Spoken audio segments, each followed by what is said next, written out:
meu irmão, minha irmã, aqui, em casa, em algum lugar. Que bom que mais uma vez os meios de comunicação nos permitem nos encontrar, mesmo que nessa forma extraordinária e que precisa passar, para que assim possamos celebrar a memória de Jesus, assim possamos mergulhar no mistério da nossa fé em Deus. Neste domingo, mais uma vez, nos colocamos na escola de Jesus para aprender de Jesus.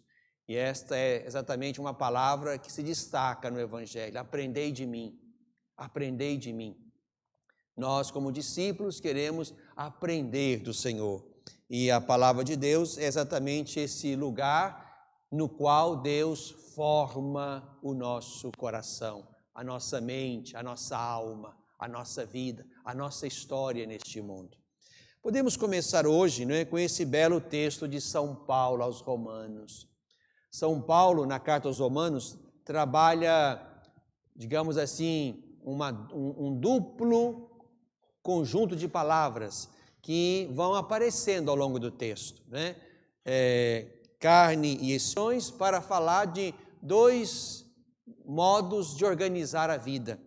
Organizar a vida segundo a carne, ou segundo o espírito do mundo, e organizar a vida segundo o espírito, segundo as coisas, da dupla possibilidade de fazer história no mundo. Fazer história no mundo segundo a carne e fazer história no mundo segundo o espírito. Se alguém não tem o espírito de Cristo, não pertence a Cristo.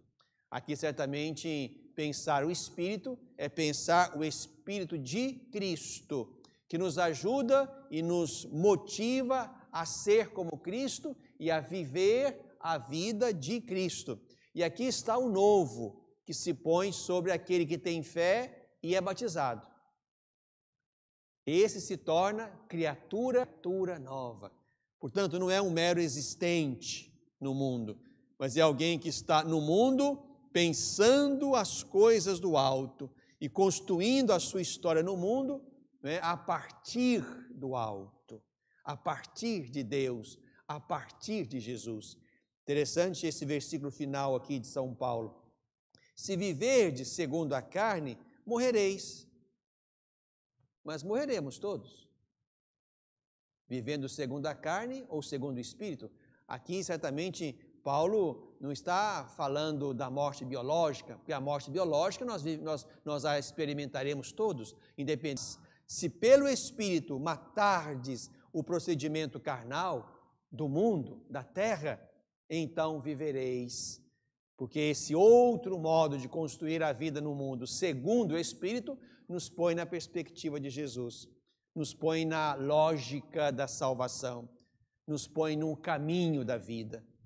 É importante, então, meu irmão, minha irmã, que a partir dos textos de hoje, nós possamos descobrir Jesus como este que conhece os mistérios de Deus e nos revela isso, e também Jesus como aquele que conhece bem o mistério da vida, o fardo da vida, e nos ensina também a levar adiante este fardo da vida. E aí mergulhamos no texto do Evangelho de Mateus que nós lemos hoje, É sempre importante situar o texto dentro do seu contexto maior, Aqui estamos exatamente no momento em que Jesus, no texto anterior, sinaliza a incredulidade, a resistência e, mais ainda, a conspiração daqueles que, vendo os sinais, escutando as palavras, não conseguem crer em Jesus.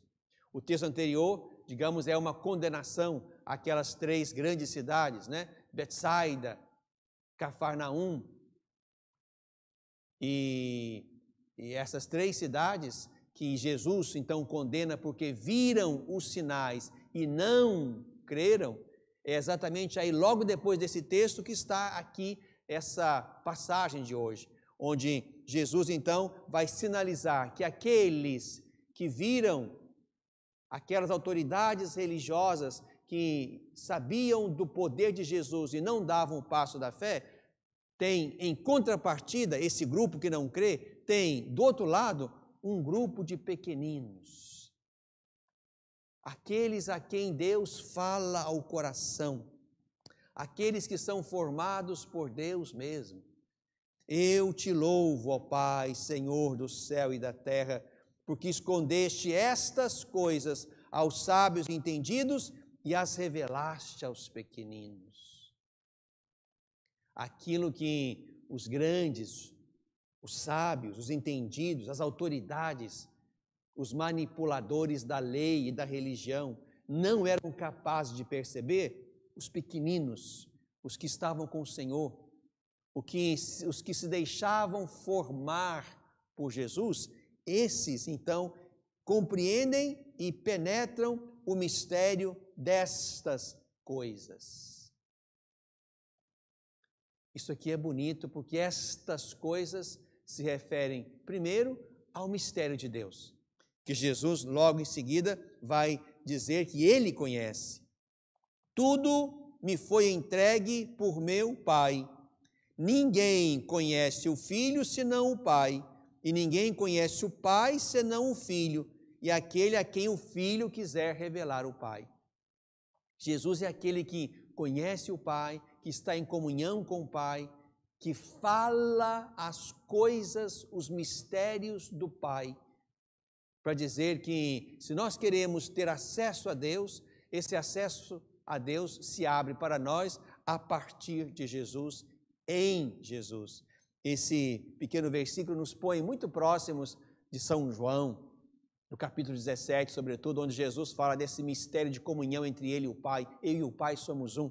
Aqui, digamos que é uma pequena expressão também daquela beleza de comunhão que está expressa lá no quarto evangelho.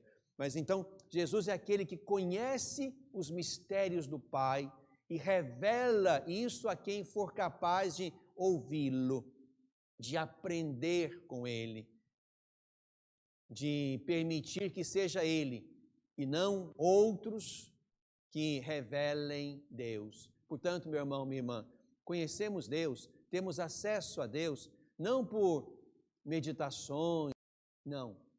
Conhecemos Deus através de Jesus.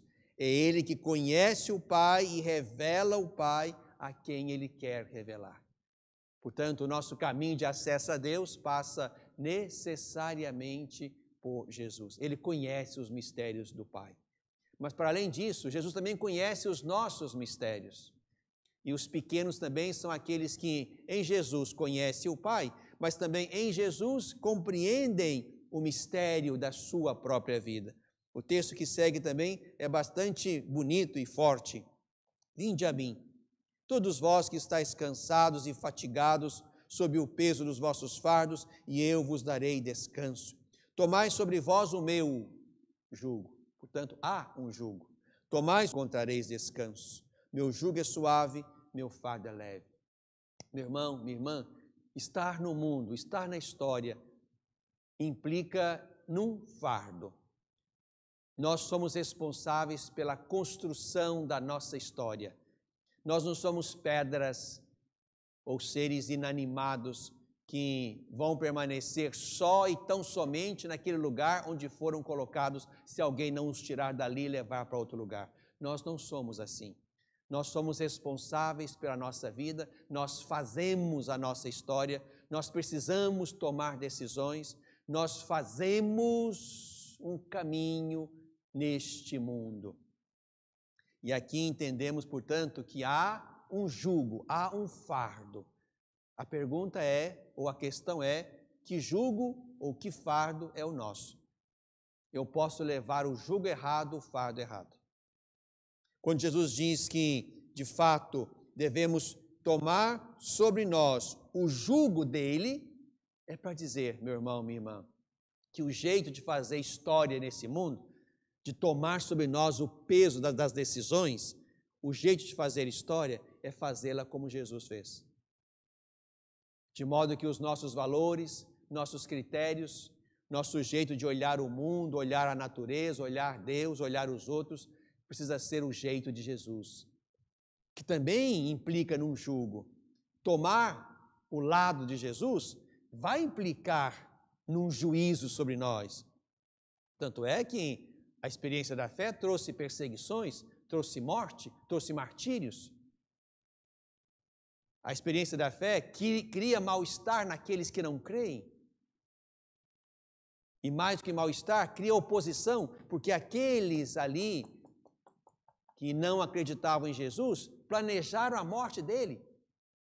É o capítulo 12, logo no princípio. Então, escolher ser como Jesus, escolher o jugo, escolher o fardo de Jesus, certamente vai implicar numa decisão importante e numa decisão forte. Mas é melhor levar este jugo e esse fardo do que o jugo e o fardo de construir a vida e a história com outros critérios. Vai ser sempre mais difícil, mais caro, mais pesado construir a vida no mundo sem Deus e fora de Deus. Por mais que aparentemente pareça mais prazeroso, menos cansativo fazer o mal, fazer aquilo que não presta, em algum momento essa escolha que parece leve se tornará pesada. Ir com Jesus, tomar sobre nós o fardo de Jesus, este é o caminho.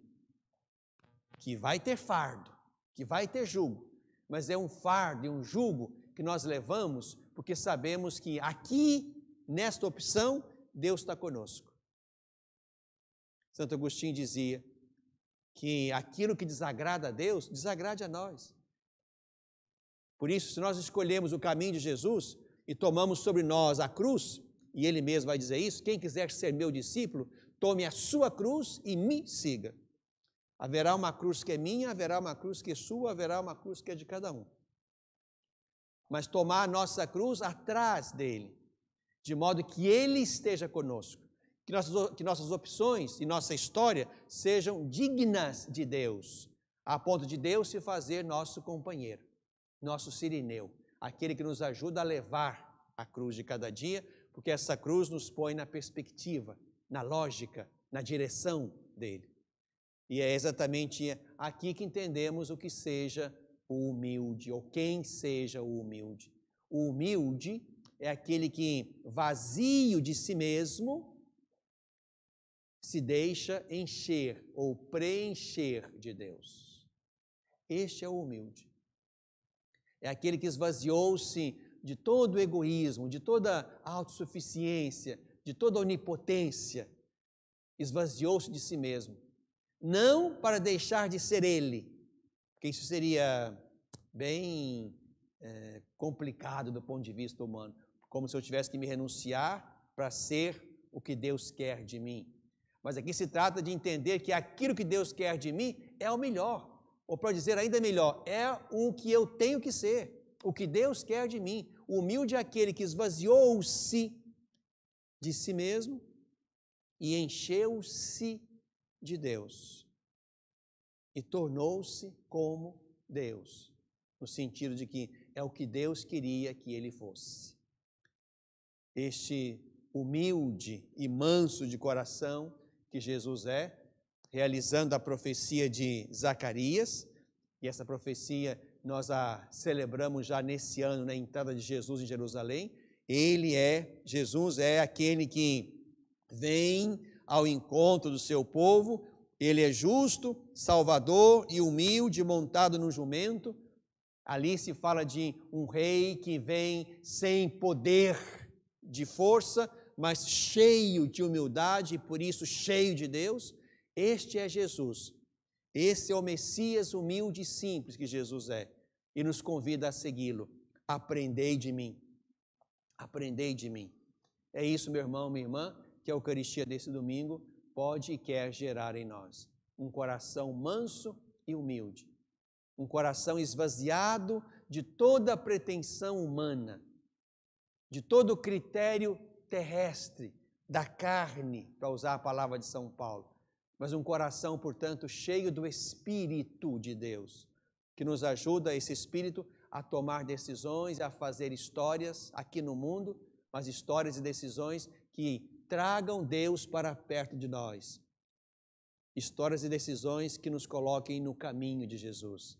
Aí saberemos que Deus estará conosco, Jesus estará conosco, e este será o jugo e o fardo suave e leve que nós vamos levar, porque sabemos que, por mais que pesem nossas decisões, elas estão de acordo com Deus, elas agradam a Deus, porque foi isso que o Espírito dele sugeriu em nós.